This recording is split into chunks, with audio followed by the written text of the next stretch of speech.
Oke, jadi ceritanya ada sebuah pertunjukan komedi yang tadinya biasa aja, malah jadi skandal nasional. Loh, kok bisa?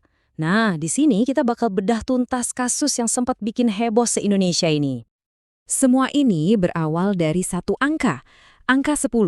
Yap, Anda nggak salah dengar. Ada 10 laporan polisi yang dilayangkan ke salah satu komika paling terkenal di Indonesia, Panji Pragiwaksono.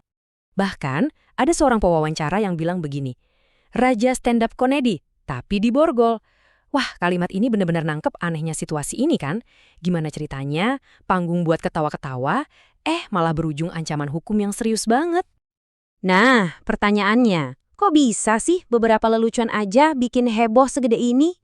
Oke, biar kita semua paham, kita harus bedah 3 hal penting nih. Judul acaranya, materi lawakannya, sama pembelaan dari Panji sendiri. Yuk, kita mulai dari yang paling dasar dulu. Oke, jadi kita masuk ke bagian pertama. Arti dari mens rea.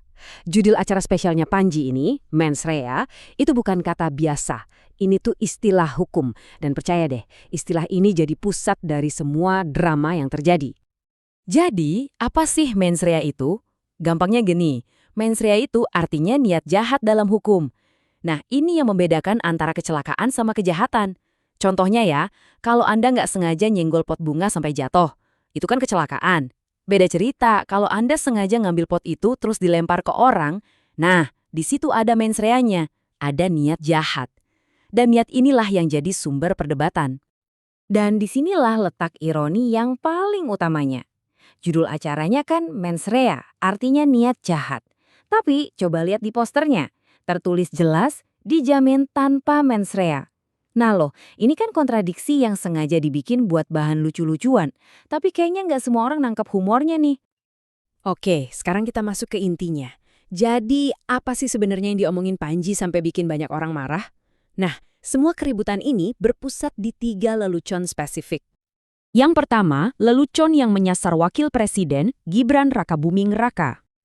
Jadi Panji tuh bikin sebuah pola gitu. Dia bilang, kandidat yang ini ganteng, kandidat yang itu manis. Pas giliran Gibran, dia bilang ngantuk. Nah, kata ngantuk inilah yang langsung dicap sama banyak orang sebagai penghinaan fisik atau body shaming.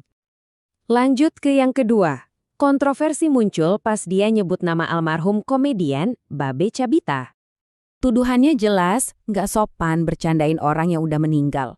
Tapi di sini nih anehnya, pihak yang harusnya paling tersinggung, yaitu keluarga Babe Cabita, mereka malah bilang nggak ada masalah sama sekali. Aneh kan?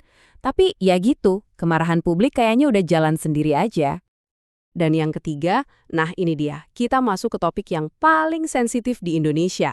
Sebuah lelucon yang ada hubungannya dengan sholat. Di dalam materinya, Panji menyinggung soal milih pemimpin dan juga sholat safar. Yah, nggak butuh waktu lama, lelucon ini langsung dituduh sebagai penistaan agama oleh beberapa organisasi yang mengatasnamakan umat Islam. Nah, karena dihadapkan sama 10 laporan polisi, Panji akhirnya angkat bicara.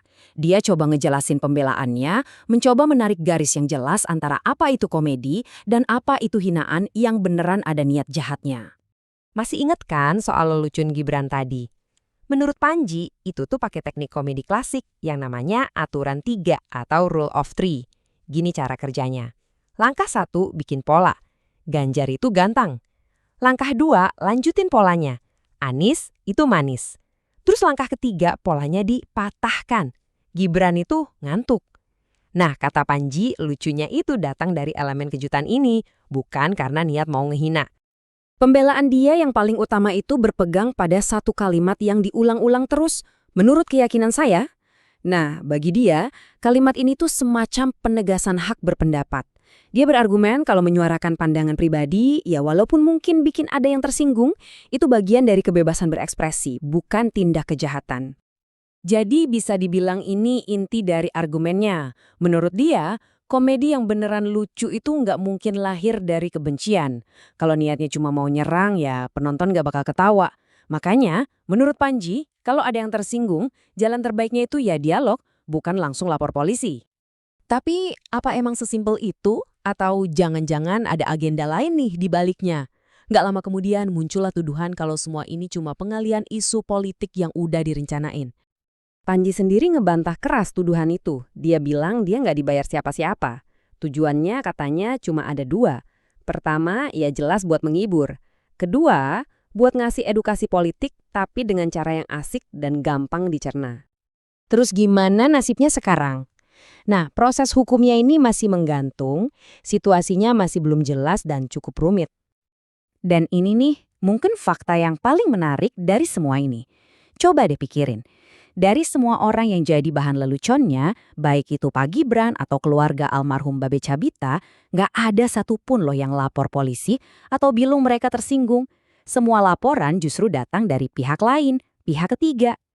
Pada akhirnya, semua kejadian ini meninggalkan kita dengan satu pertanyaan besar. Di negara demokrasi kayak kita ini, sebenarnya di mana sih batas antara komedi dan penghinaan? Dan yang lebih penting lagi, siapa sebetulnya yang punya hak buat nentuin batas itu?